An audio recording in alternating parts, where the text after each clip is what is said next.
And there goes the bell. Who has your money and who has your shares? And did you put your money where your mouth is? This is the Trading Bell. My name is O'Brien Kimani. We are coming to you from the trading floor of the Nairobi Securities Exchange. And we have a program lined up for you to help you understand the market. And of course, alert you on the shares that are moving, stagnant, or even that are dropping. And of course, later on, I'll be talking to Edwin Chui. He's a senior research analyst at Dan Blair. He'll be explaining to us how the figures are performing. But for now, Dan Awendo is the managing director, Home Afrika. He's joining us. Thank you very much indeed. You're welcome. Very good. Please. So Dan, you are in the business of providing people with shelter. You listed at the growth enterprise market segment in the year 2013. Do you have any regrets? Not really. I think, appreciate significantly the fact that we went into the growth enterprise market. We find that we have benefited more than we have lost. And I will take you through some of the, I think, benefits that we have seen coming through listing on the GEMS market that we feel other people should share into as well. When you listed, the price of your shares was 12 shillings. As we speak now, it's less than 2 shillings. What happened? First of all, I think it's important to understand that the valuation or price at the market is not necessarily a reflection of the value that sits in the balance sheet of the company. Yep. There's a lot of perception involved in how the price is determined because it's also a demand and supply item. Now, what is happening is that if you look at our balance sheet, the size of our balance sheet is much more than the 1 shilling 20 that may be represented on the stock exchange today. Because we have significant land bank value. And if you value that land and reduce all the liabilities that we have, we are much, much higher than that particular value that has been showing over the last couple of months. We are going through a process now of fundraising that will help us catalyze that value much more for the shareholders.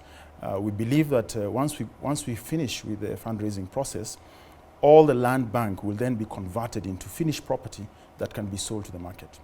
I know your shareholders, they give you the go-ahead to go to the market and raise 5 billion shillings. Right.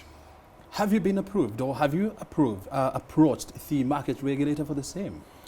We have. Remember that the market regulator only comes into play when you have questions that you have to respond to, especially towards the shareholders. Now, by the time we're going to the shareholders, the regulator had already given us a green light in terms of our ability to raise that kind of money. But even through the process of fundraising, we expect to go back to the regulator to just give us feedback as to the process that we are following, but also enable us or give us the credibility that we need to go to the shareholder market, whether it's directly with our shareholders or with strategic investors. So the approval process is a continuing process, but at the same time, I think we are very much in line with time as far as the planning was concerned. And we expect that somewhere in the middle of next year, we should complete that process. So you're targeting sometimes mid next year, before you go to the market. And have you agreed the avenue that you're going to use to raise the funds? Yes. So far, we are focusing on a strategic investor. We have already engaged the Pamoja group, Pamoja Capital, which is part of the Genghis group as well. We expect that based on their success or track record, that we should not have too much difficulty raising the money. We believe that if we go the strategic investor route, we will not only be accessing new shareholders to take a significant stake of our company, but I think more importantly bring us technical capacity that we need and the financial capacity that we also require. How much of your company are you selling? I think that the determinant will come at the end when we are now negotiating with the strategic investors, but we feel that it will be somewhere between 30 and 40%. 30 and 40%. Yes. What do you plan to do with the money?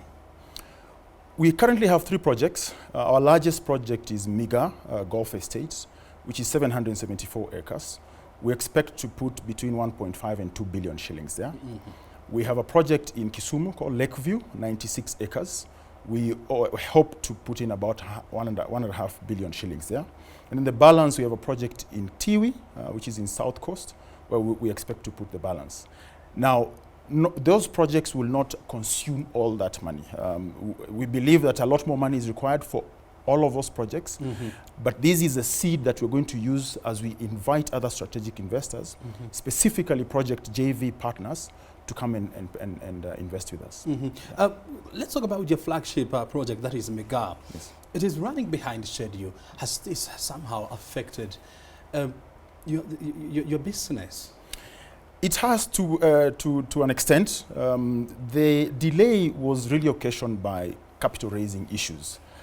We had planned that a lot of the financing was going to come from pre-sales.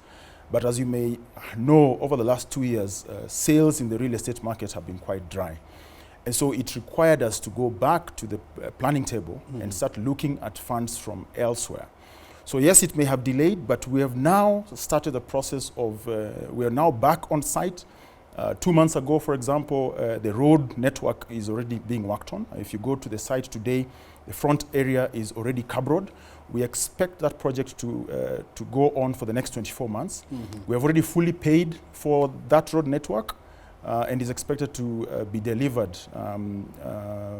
within the next 24 months. We hope that alone will catalyze a lot more sales for our project and therefore accelerate the completion, which we hope is at the end of 2018. And of course, we also saw a shake-up of almost 90% of the entire board plus the management. Has this somehow dampened the spirit of investors and shareholders? Actually, it has not dampened. It has really highlighted the need that we had already realized before, and that's the need for change. By the time we were listing, there were a lot of questions by the investor market about whether we have the right corporate governance structure, whether we have the right management structure, whether we have the right business plan, business models. But I think that change, bringing in a new board, bringing in a new chairperson, bringing in new management team, has significantly increased the credibility value of the company. And as we engage with investors, we see a lot more confidence. People coming in and saying, look, there's value in this particular company. Let's look at it in more detail. And let's reflect back, the time you were listing of the gems. Yes. The paper value of your company was about almost 5 billion shillings. Right now, we're talking about 1.7? How do you face your shareholders? What do you tell them? The fact is that shareholder has lost paper value, but the savvy shareholder, the sophisticated shareholder, has in fact kept his shares, and even more interesting, a lot of them have increased their shares, because at a price of 1.20 shilling, we're talking about a very cheap share. And so those who can see the long-term view of a real estate company have in fact invested more. Remember, our projects are not short-term projects, so we can't necessarily show quarterly profits or even yearly profits. But if a project is a 7-year project, most of the value, most of the profit will come at the end of the project or towards the end of the project. All our projects are very young. Some have hardly started. So expectation is that as we build those projects, once we get the capital in place, a lot of that value will go back to shareholders. So the savvy investor actually bought.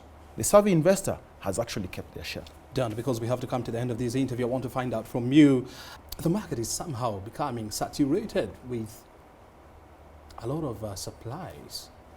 Are you worried that there's likely to be a glut in the market in the not so distant future? Look, economies across the world have ups and downs. Part of the reason why the market has been dampened of late is just the level of liquidity that is in the market. So whereas we are now enjoying 14% interest rate, the level of credit is much more reduced in the market. In fact, statistics have it that as credit was increasing by about 20%. But since the 14% thing came into place, credit has shrunk by up to only 4%. So we're talking about good rates, but no money in the market. So people are not doing new investments. The other thing is that when the election is coming up, most people will not take long-term views. They will not do long-term investments. So we expect that once the election is done and once the banks start getting more sophisticated in the way that they engage with the market, as far as mortgage is concerned, you know, the value of property will come back. Business as a real estate developer will really come back.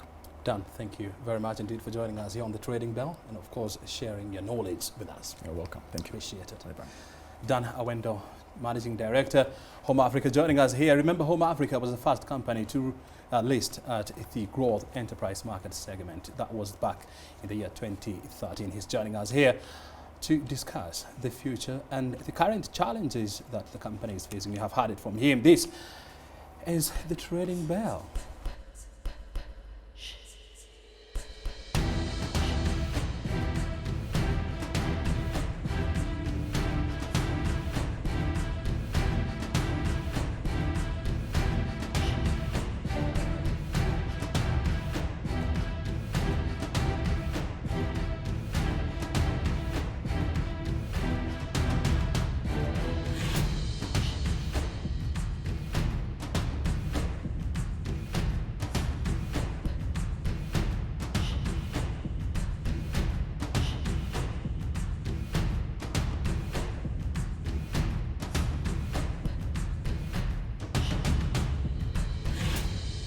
The surprising figures of top gainers here.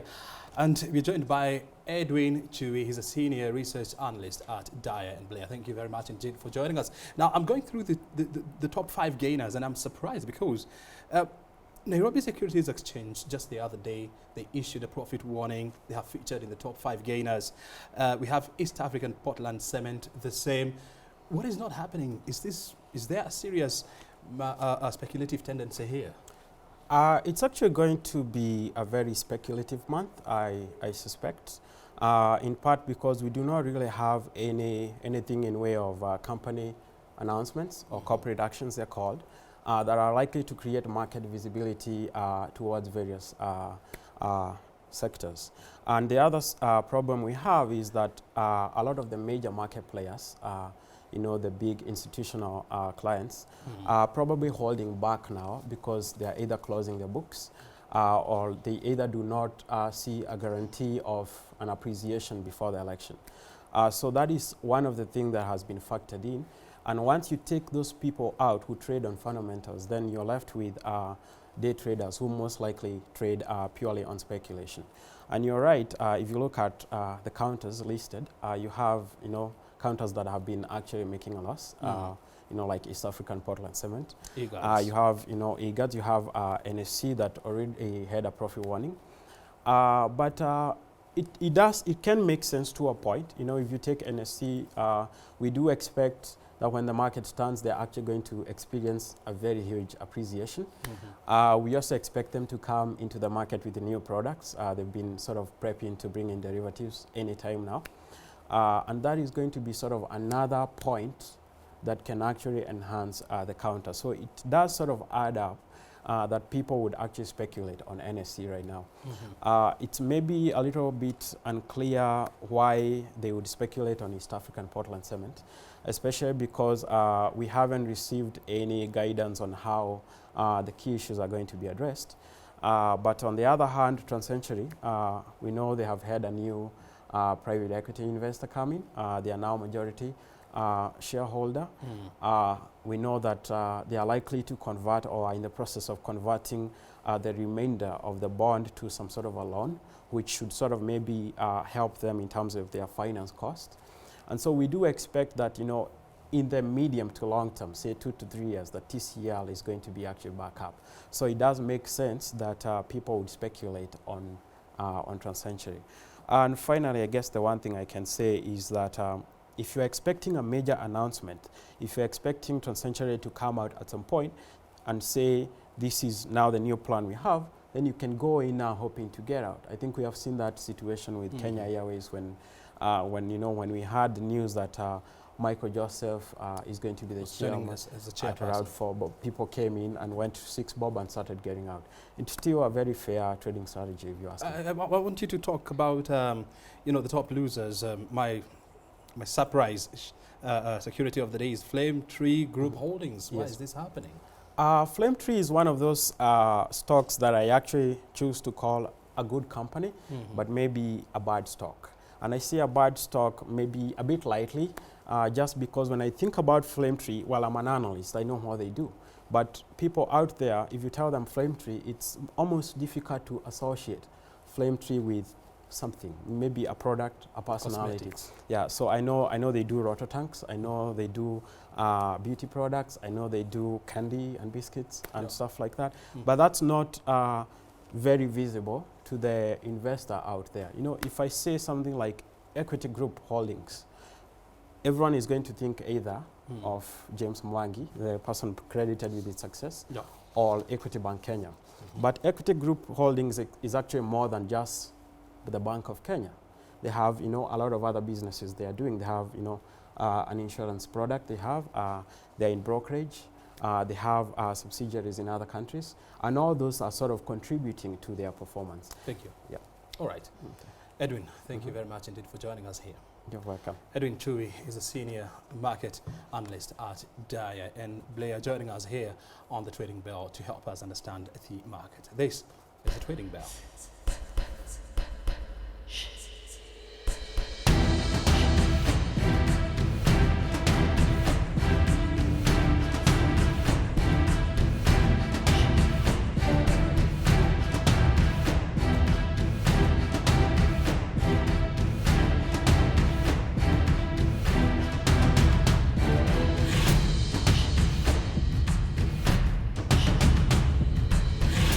Let's know the headings on the board. What do they mean? So the first column displays the name of the stock or the name of the share. The bid quantity is actually the total number of shares that were bidded. Bidded is what was put in there by the buyers. The bid price is the price that was put in there by the buyers. So this stock, the bid price was that. You can call it the buying price. The ask quantity is the total number of shares that were put in by the sellers. And the ask price is the price that was quoted by the sellers. So you can also call this the selling price. The previous closing is the share price closing from the previous day. So today is Thursday, yesterday's closing price. The trade price will show the price at which that particular trade was traded. The net change is sort of going now to compute the difference between the previous trade price and the current trade price. The total volume is the total number of shares traded.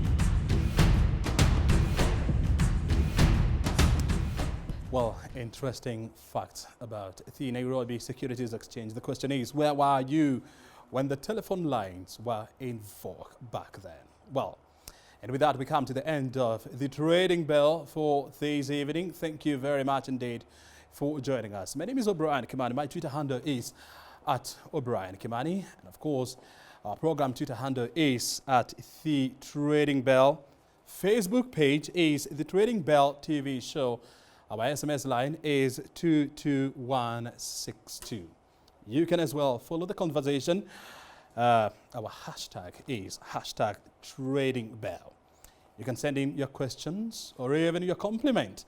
I'll see you on Thursday, same time right here on KBC Channel 1. But for now, we take you back to Broadcasting House for the rest of the bulletin.